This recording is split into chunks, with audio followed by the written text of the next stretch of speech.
Krookodil's mighty jaws can bite through heavy plates of iron with almost no effort at all. Its unique faculty of sight can detect small prey more than 30 miles away, even in the midst of a sandstorm. It swims through the desert as if it were water, then jumps out and chomps them. After clamping down with its powerful jaws, it can twist its body around to rip its prey in half. Stay tuned to see how you can build this LEGO Krookodile MOC yourself. If you've been following me on Instagram or on this channel, you may notice that this isn't a new build, and it's been posted quite some time ago. The main inspiration for wanting to build Krookodile at the time was I just wanted to add some more Gen 5 Pokemon to my portfolio, and it was one of my favorite Pokemon in Ash's team in the Pokemon Black and White anime, which may not have been as widely well received overall. But I think Krookodile at least made a positive impression with the fan base. Also, since its main color is dark red, I figured I would give myself the challenge of building it, since it's a somewhat uncommon color in LEGO, and there aren't that many Pokemon that share its main color as well, so I thought it would stick out well with the other Pokemon I've built so far. When I was designing this in Studio or Studio, the first design was almost completely different than what was actually built here. Originally, the overall size was much bigger than it is now, and it was mainly due to the way I designed the head to capture certain details like the jaw and eyes, and this meant I had to scale everything else with it. I usually try to design the hard to capture details in LEGO first, typically the face, eyes, or other smaller details, since it can be more restrictive in terms of the building techniques that can be used. The other details like the arms and legs can come afterwards, which can also be tricky at times.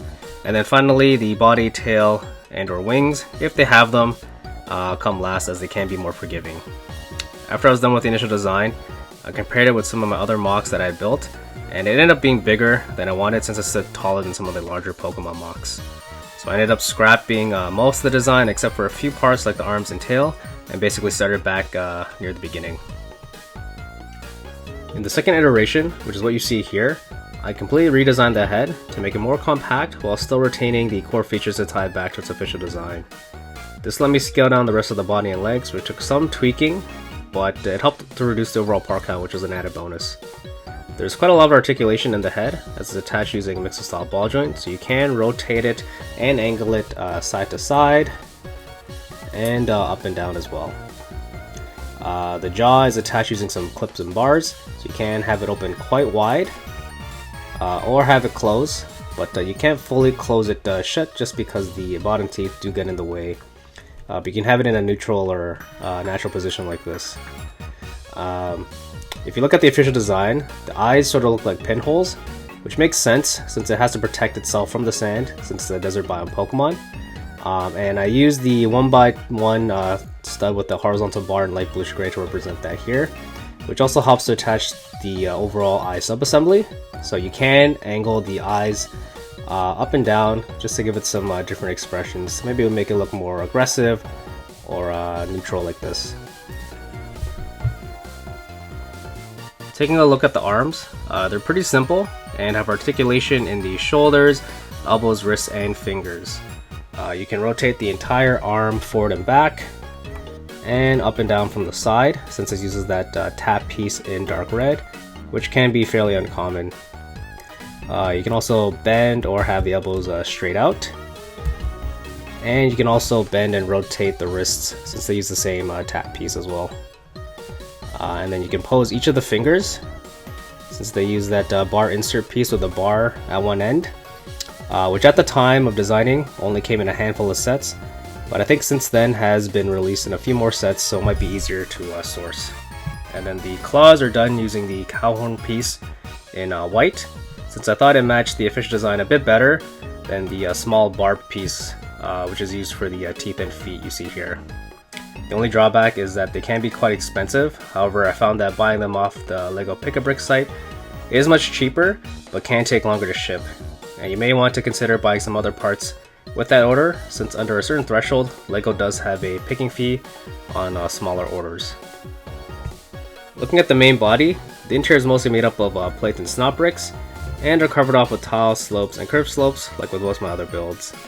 The design in the front was a bit more challenging since I had to scale it down to the body, but it was quite fun trying to capture the black accents and striping against the white without using any printed parts or stickers. I think there were some clever techniques used here to get these black notch pieces near the bottom to sit right on top of the 4 wide small card hood piece, and have it tapered to the chest, which is only 3 studs wide, and I'm satisfied with how it all turned out.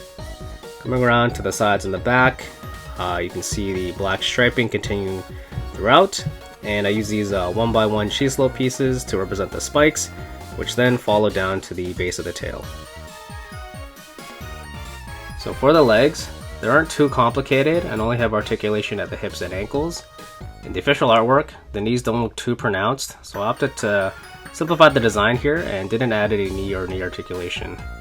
The hips and ankles use mixed style ball joints, so you can rotate the entire leg forward and back with quite a lot of range of motion, and slightly side to side. And you can rotate and tilt the ankles just to help get it balanced and standing upright. The tail is built in 2 sub-assemblies. Each segment is attached with mixed style ball joints again, so there's quite a lot of range of motion. You can, tilt it up and down and rotate it at each connection.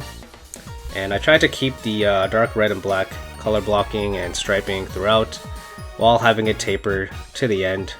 And since it's quite long, you can have it posed to the ground, which can help with its overall stability, but in my experience you don't really need it to, since there's quite a lot of friction in just the ankle joints themselves.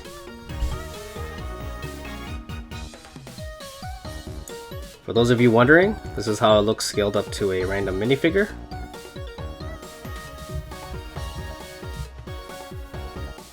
Finally, the total part count of this MOC is 391 pieces, and at the time of the recording of this video, it can cost around $65 to $75 Canadian.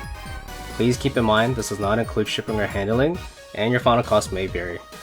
For those of you who stay this long, I've included a link in the description below to both the parts file and PDF instructions if you want to build this yourself. So that's pretty much it. Comment down below what you guys think of this MOC, and I hope you enjoyed this video. Thanks for watching.